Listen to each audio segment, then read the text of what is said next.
17.1 प्रस्तावना भारतीय संघ की प्रकृति जैसे कि संविधान में निर्धारित की गई के विषय में बहस के चलते अब लगभग 3 दशक हो चुके हैं। सम्मति का वाम मध्याह्न इनसे एक संक्रिय संविधान के रूप में लिए जाने पर रहा है, परंतु एक बेहद मजबूत एकात्मक अभिंति के साथ। मत कई दशकों के दौरान उसकी कार्यशैली हालांकि राज्यों की अस्थियों पर एक नियमित अतिक्रमण के साथ निश्चित रूप से एकात्मक पद्धति पर रही है, जिसका अर्थ है कि संविधान केंद्र के लिए ऐसी क्रियाविधियां प्रस्तुत करता है वह पटक राज्यों के अधिकारों व अस्थियों में अंधिकार हस्तक्षेप और काटछांट कर सके। 90 के वहाक में गठबंधन राजनीति के दौर में, जो कि अब तक जारी है, इस प्रक्रिया को रद्द तो नहीं पर रोका अवश्य गया है। यह सब संघ सरकारों की विविध क्षेत्रीय पार्टियों अथवा वामनम के समर्थन पर निर्भरता की वजह से है। इसके अतिरिक्त के प्रावधान भी राज्यों के मुकाबले केंद्र को सर्वशक्तिमान बनाते हैं, विधायकस के मुकाबले कार्यपालिका को मजबूत करने की और अग्रसर रहते हैं। आम भाषा में इस प्रक्रिया को शक्तियों के केंद्रीकरण के नाम से जाना जा सकता है। यह प्रकृति बदले में राज्यों की ओर से एक जवाबी कार्रवाई को उकसाती है ताकि वे अपनी शक्तियों फिर से प्राप्त कर सकें। 17.2 स्वायत्तता आंदोलनों के अभिलक्षण राज्यों की ओर से प्रत्याक्रमण की एक अभिव्यक्ति ने आंदोलन का रूप ले लिया है, जिसकी चर्चा राज्य स्वायत्तता आंदोलन के नाम से की जाती है। यह वित्तीय संसाधनों हेतु उस संघर्ष से कहीं अधिक है जो राज्यों की ओर से सदा एक मिताचार रहा है। ऐसा इसलिए है कि केंद्र और राज्यों के बीच शक्ति विभाजन इस प्रकार किया गया है कि हस्त संतुलन राज्यों के विरुद्ध जाता है। विस्तार से बताने की बजाय चलिए एक छोटा सा उदाहरण लेते हैं। लगातार बढ़ती बावों पर कर, जैसे उत्पादन शुल्क व सीमा शुल्क अथवा बाप कर, जिन्हें आय के तोचदार स्रोत भी कहा जाता है, लगाने संबंधी सभी अधिकार केंद्र के पास ही है, जबकि आम के ऐसे स्रोत ही भी अचल है जिन्हें अतोचदार भी कहा जाता है, विकीकर को छोड़कर राज्यों के पास है। इस प्रकार राज्य संसाधन विहीन हो जाते हैं और वे कोई भी काम हाथ में लेना चाहें उन्हें केंद्र का मुंह ताकना पड़ता है। वित्तीय संसाधनी हेतु संघर्ष से परे राज्यीय स्वायत्तता आंदोलनों का एक राजनीतिक आयाम है जो उन्हें एक विशिष्ट लक्षण प्रदान करता है। इस आयाम में अन 356 के तहत केंद्र द्वारा अधिकारों का प्रयोग किए जाने, राज्य सरकार को बर्खास्त करने, राज्यपालों की नियुक्ति एवं पदच्युति करने, राज्यों का संघीय दृष्टिकोण में अस्तित्व बनाए रखने संबंधी प्राण ऐसे ही अन्य प्राण शामिल होते हैं। इन सब में केंद्र विवेकाधिकारों का प्रयोग करता है और राज्य नितांत केंद्र की यथाकष्टि पर लाते हैं। राज्य स्वायत्तता हेतु बंचोतन इन मुद्दों के इर्द गिर्द ही केंद्रित रहा है। राज्य स्वायत्तता की व्याप्ति कर सरकार या कमीशन रिपोर्ट नामक दस्तावेज में सबसे अच्छी तरह प्रग्रहण किया जा सकता है।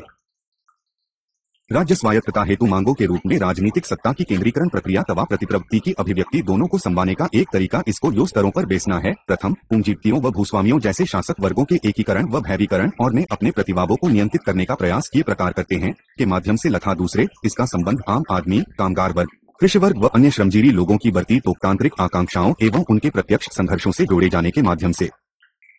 इन सब बत्तों का राजनीतिक बलों व उनके सत्रों द्वारा प्रतिनिधित्व किया जाता है।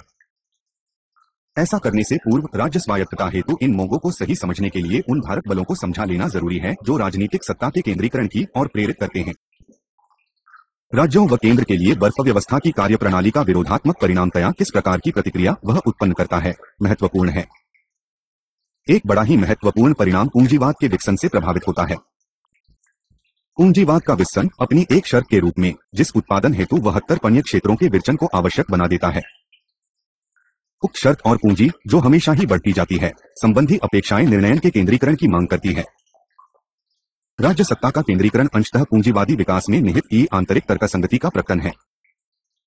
इसके परिणामस्वरूप राज्यों के अधिकारों का निरंतर क्षय अथवा उनके लिए स्वायत्तता से इनकार एक सहज भान में इस या उस नेता अवतार इस या उस बात की इच्छा नाव का विषय नहीं है, यहाँ और गहरे प्रभाव काम करते हैं। यह ऐसी प्रवृत्ति है जो संसार भर में प्रत्यक्षयोग्य है। अमेरिका अथवा कनाडा में संघ के क्रम विकास का इतिहास यही चारमाता है।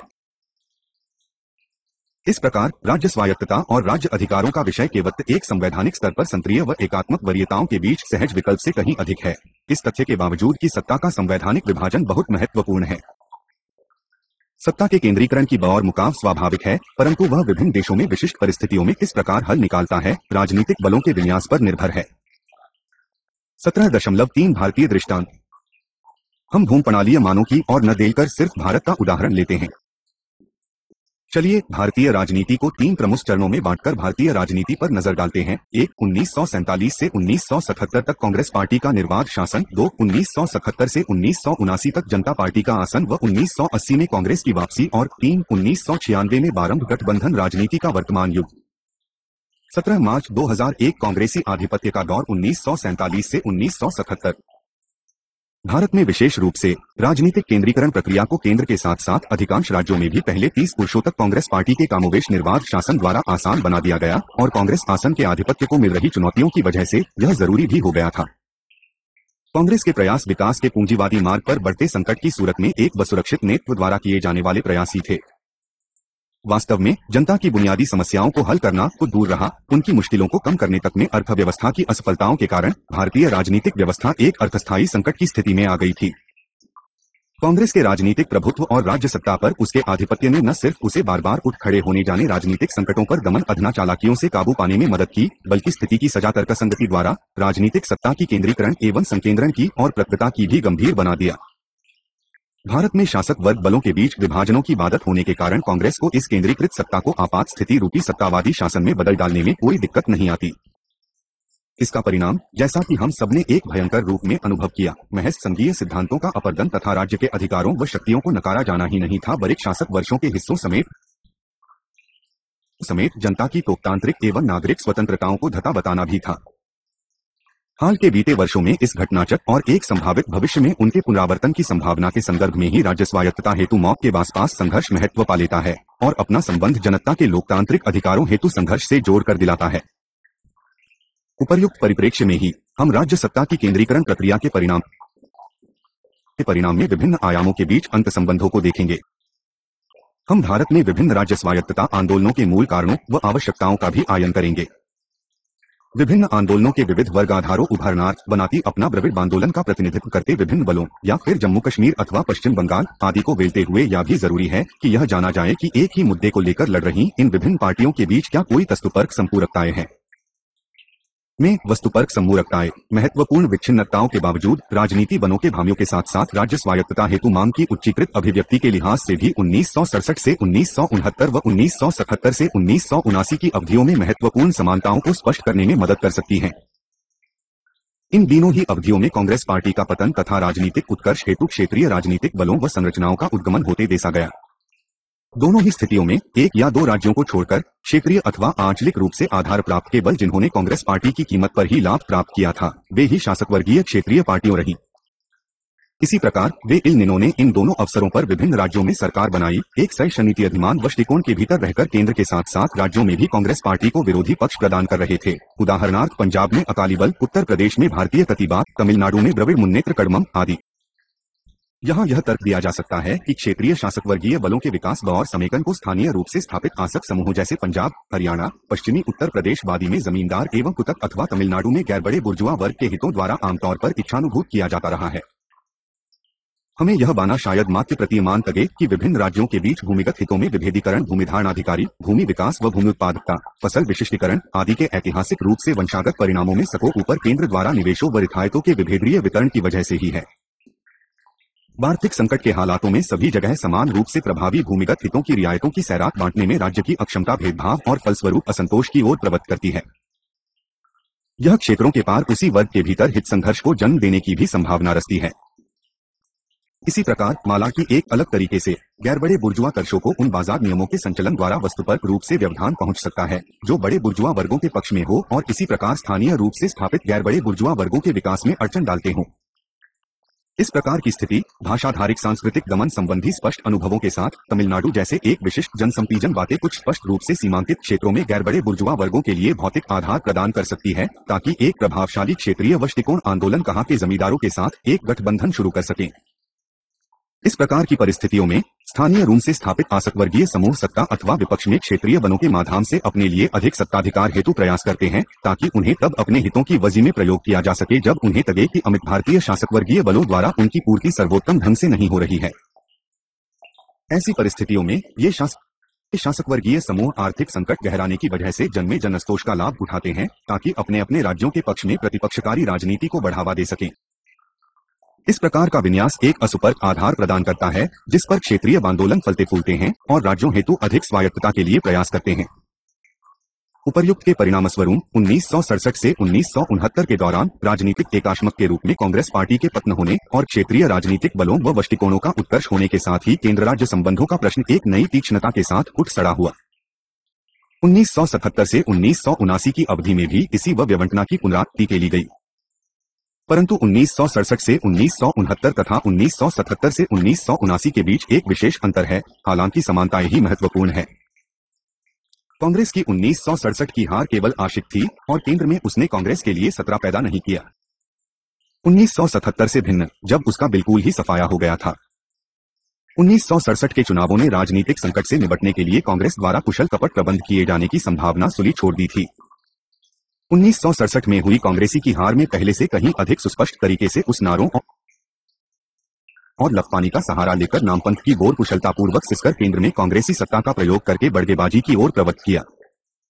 इन गतिविधियों की सफलता वन्य बातों के अलावा केंद्र में उस सत्ता पर निर्भर करती हुई वो इंदिरा गांधी के नियंत्रण वाले राजनीतिक बड़े के पक्ष में समर्थनकारी राज्यीय कार्रवाइयों को आसान बना देता था।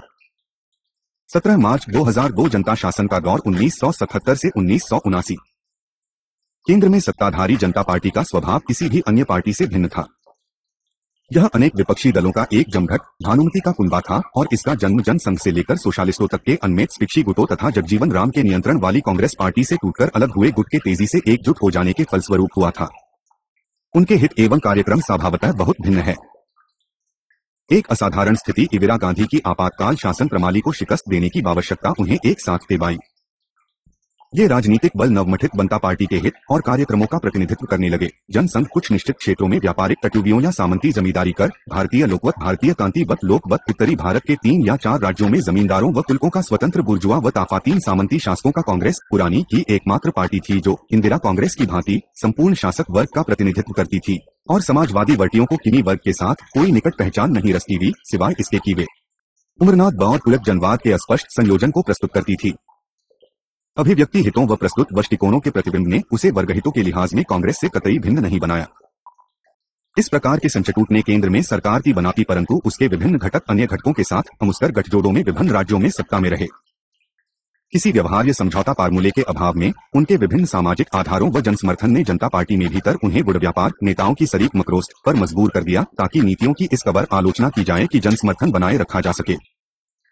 कभी हुआ कि जनता पार्टी अपने शासन की सातिर विभिन्न क्षेत्रीय बलों पर इतनी अधिक निर्भर रही कि जितनी कजिस भी 1969 से 1971 की संक्षिप्त अवधि को छोड़कर कभी नहीं रही।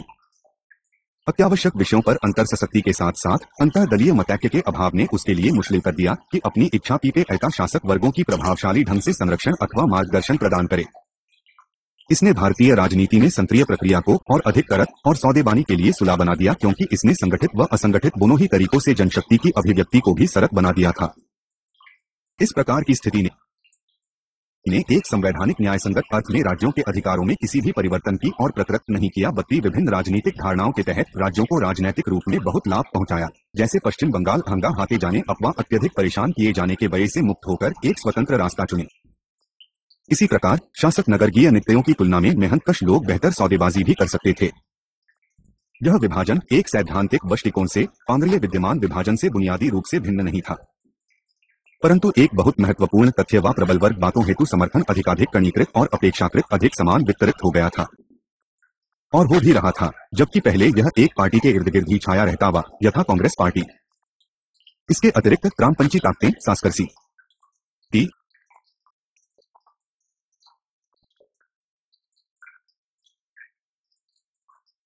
IM पहले किसी भी समय की अपेक्षाकृत अधिक शक्तिशाली हो गई पनी अति भारतीय संदर्भ में निर्णयकारी नहीं बन सकी। इस पटलावक के राजनीतिक प्रक्रिया हेतु ये निहितार्थ जनता पार्टी की संपटूट प्रवृत्ति अन्य शासक वर्गीय बलों का कणीकरण तथा वामपंथी कास्तों की बढ़वार दूरगामी प्रभाव रचते थे। इस प्रकार की स्थिति ने जनशक्ति की अभिव्यक्ति हेतु प्रथा जन आंदोलन, कामगार वर्ग संघर्ष, कृषक आंदोलन वादी के साथ साथ विभिन्न घटक राज्यों के अधिकारों के समेकन एवं स्वायत्तता हेतु संघर्ष के लिए एक प्रेरक वातावरण प्रदान किया।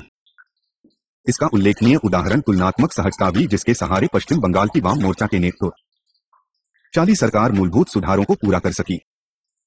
यहाँ जी गौरतलब है वो है जनता पार्टी की संघट प्रवृत्ति। दूसरे शब्दों में जो बात निर्णायक सिद्ध हुई वो कि कांग्रेस पार्टी जैसे किसी एकाश्मक कर अभाव ऐसी विभक्ति में नितांत भिन्न सैद्धांतिक परिप्रेक्ष्यों जाते और विविध सामाजिक एवं वर्ग हितों का प्रतिनिधित्व करने वाले बल राज्यों के अधिकारों हेतु संघर्ष के लिए एकजुट हो गए। जाहिर है कि वे नितांत भिन्न हितों को बढ़ावा देने के लिए राज्यों हेतु और अधिक अधिकारों कर प्रयोग करते। बॉल इंडिया, अन्ना द्रमुक, मुनेत्र कड़गम अथवा अकाती दल जैसी पार्टियां अपने राज्यों में प्रबल वर्गों के विशिष्ट हितों का प्रतिनिधित्व करती है। ये पार्टियां स्थानीय रूप से स्थापित शासक वर्ग समूहों के जित में अपने लिए व उत्तर प्राप्ति हेतु प्रयास करती है, ऐसे वक्त में जब उनके हितों का केंद्रीकृत राज्यों द्वारा सर्वोत्तम रूप से ध्यान न रखा जा रहा हो। वाम लोकतांत्रिक बलों को दूसरी ओर लोकतांत्रिक अर्थव्यवस्था व लोकतांत्रिक राज्य व्यवस्था के हित में राज्य स्वायत्तता की जरूरत है। राज्यों के लिए अधिक अधिकारों हेतु उनकी तलाश सिर्फ तभी पूरी हो सकती है जब कामगार वर्ग एवं कृषि वर्ग के वर्ग अधिमानों को मूर्त रूप दिया जा सकता हो। इसकी नितांत तर्कसंगति में शासक वर्ग जाति के भौतिक आधारों को गुप्त रूप में क्षति पहुंचाने के लिए राज्य स्वायत्तता का प्रयोग शामिल है। राज्य स्वायत्तता संबंधी वाम लोकतांत्रिक अवधारणा इसीलिए अकालियों, अवतारी, मुक, ऑल इंडिया मुक जैसी पार्टियों वाली से एक बिल्कुल भिन्न प्रकार की राजनीति को बढ़ावा देने का प्रयास करती है, जबकि हर पार्टी ने अपने निजी विशिष्ट उद्देश्यों एवं वर्ग अधिमानी की आगे बढ़ने का प्रयास किया। उनका एक साथ आना किसी अवसरवादी राजनीति में सहायता नहीं करता। इस स्थिति ने एक ऐसी परिस्थिति को सामने रखा जिसे वस्तु पर संपूर्णता कहा जा सकता है। गया राज्याधिकारों हेतु एक सामा संघर्ष के लिए विभिन्न बल अपने विविध अधिमानों को लेकर विभिन्न राजनीतिक उद्देश्यों के अनुधावन का प्रयास करते हैं। भारत के जैसी एक जल्द संक्रिय राज्य व्यवस्था में यह कभी कभी अपरिहार्य हो जाता है। इसी कारण वह तर्क जो राज्य स्वायत्तता आंदोलन को उसके विविध वर्गीय एवं सामाजिक परिणामों की वजह से रद्द समझ लेता है, भ्रमजनित है। भारत में केंद्र व राज्यों के बीच सत्ता संतुलन और अधिक ठीक करके यह न सिर्फ एक बेहतर संघ के विकास की ओर प्रवृत्त करेगा, भी एक अधिक लोकतांत्रिक समाज की ओर भी ले जाएगा। राजनीति को और अधिक सहभागितापूर्ण बनाते हुए निर्णयन को अधिकाधिक विकेंद्रीकृत किया जाएगा। सत्ता के केंद्रीकरण को जब कभी भी औपचारिक लोकतांत्रिक दृष्टिकोण कार्य रूप देते हैं, राजनीति आम आदमी से दूर चली जाती है। सत्ता का केंद्रीकरण राज्य की कार्यशील में सत्तावादी प्रवृत्तियों को भी बढ़ावा दे सकता है। राज्य स्वायत्तता हेतु आंदोलन निर्णायक बना, परंतु उसे एक स्थायी रूप प्रदान करने के लिए कोई बड़ा संवैधानिक परिवर्तन नहीं लाया जा सका। हम नहीं जानते कि क्या होता यदि जनता पार्टी ज्यादा चती होती। उसका अंत अप्रत्याशित ही रहा। सुरक्षित बहुमत वाले इंदिरा गांधी के नेतृत्व में कांग्रेस पार्टी की वापसी के साथ ही राज्य स्वायत्तता हेतु आंदोलन धीरे धीरे नेपथ्य की ओर चला गया। 17 मार्च 2003 गठबंधन राजनीति का दौर। वर्तमान क्षण में पहले की भांति राज्य स्वायत्तता हेतु कोई आंदोलन नहीं है। हाथों की राज्य के लिए अधिक वित्तीय संसाधन प्राप्त करने हेतु संघर्ष अभी जारी है। 1990 में भारतीय राजनीति में सक्रिय ताकतों के सहसंबंध में एक सुस्पष्ट परिवर्तन आया। चलिए उस पर यह जानने के लिए नजर डालते हैं कि आज ऐसा एक भी आंदोलन क्यों नहीं है। हम सबने 1996 से भारतीय राजनीति में एक प्रतिमान को विकसित होते देखा है, जिसमें भारत नामक राष्ट्र राज्य की सरकार केवल एक अथवा अन्य राज्यों में अपना आधार रचने वाले उतने ही राजनीतिक बालों व बलों से मिलकर बनी है। कोई भी असित भारतीय पार्टी अथवा जिन्हें भारत में राष्ट्रीय बल कहा जाता है, देश को सरकार देने में सफल नहीं रही है। परिपाटी अनुसार कहने पर यह यूरोपीय वृत्तांत पर आधारित एक गठबंधनात्मक प्रतिमान है, परंतु भारत की बहुन जातीय विशिष्टता के परिप्रेक्ष्य में यह एक और अधिक महन विश्लेषण पर आधारित गठबंधन से कहीं अधिक है। यह राष्ट्र और राष्ट्र को बनाने जाते क्षेत्रों द्वारा देश का शासन कहीं अधिक है। राष्ट्र राज्य के स्तर पर केंद्र की जो गठित करता है, उनमें से उतने ही से मिलकर बनता है जो उसके पक्ष में बात करते हैं, और राष्ट्र का वे उतना ही प्रतिनिधित्व करने का दावा करते हैं जितना कि वे जो विभिन्न क्षेत्रों के लिए ऐसा करने का दावा करते हैं। बरबचत स्वतंत्रता प्राप्ति के बारविक दर्शों की और मुड़कर पैसे जाने पर यह कमरेला विभिन्न नैतिक बलों के बीच एक लंबी उहापोह का परिणाम रही, यथा राष्ट्र का प्रतिनिधित्व कैसे और किसके द्वारा किया जाएगा, राष्ट्र राज्य के पहचान चिन्ह नया रहेंगे आदि। राष्ट्र राज्य एवं विभिन्न क्षेत्रीय राज्यों का प्रतिनिधित्व करने वाली नानाविध व्यक्तियों के अपने अपने बातों का जमघट लगाती यह एक धीमी प्रक्रिया का परिणाम है। उपर्युक्त से यह बिल्कुल स्पष्ट है कि 90 के दशक में इस अवधि की पहचान रही एक कुछ चिरस्थायी रीति से क्षेत्रीय बलों का सुस्पष्ट रूप से उठना। इस बल्क अवधि में ही इस समय कोई दीर्घ अवधि नहीं है जिसको भारतीय राजनीति में विश्लेषणात्मक रूप से पैसा जा सके। इस प्रंसी के बदलने के कोई आसार नहीं बिलाई पहते, परंतु क्षेत्रीय दलों के उठान को जो सूचित करता है, जो भारत में केंद्र व राज्यों के बीच इसी मुत्तमूलता संघर्ष अथवा टकराव का अभाव ही है। बेशक मतभेदों में से अधिकतर निकने भी मुद्दों पर शामिल जा सकते हो। मतभेदों के निशान में केंद्र व राज्यों के बीच जो हो रहा लगता है, सहनीची स्पर्धा की प्रकृति में है। इस प्रंक्ति ने 1996 से 97 में 2 यूनाइटेड फर्स्ट मंत्रालयों के शासनकाल में स्पष्ट और नियत रूप धारण कर लिया। यहाँ तक कि अपने अली देश प्रेमी राष्ट्रजाय व कट्टर संप्रदायवाद तथा केंद्रीकृत होती विचारधारा वाली भा पर दबाव डाला गया है कि इस प्रतिमान को स्वीकार कर ले और इन प्रतिमानों के भीतर अपरिहार्य बनी व्यवहार संहिता के प्रति बनावटी प्रेम प्रदर्शित करे। सीमाओं पर यहाँ वहाँ एक बाद क्षेत्र को छोड़कर भारत की राष्ट्रीय एकता गहरी नहीं जमाती लगती है। यहाँ इस व उपघटना के निर्माण में कारणों व कुछ अनियत सलाहों की तलाश करना एक बहस छेड़ने का प्रयास ही होगा।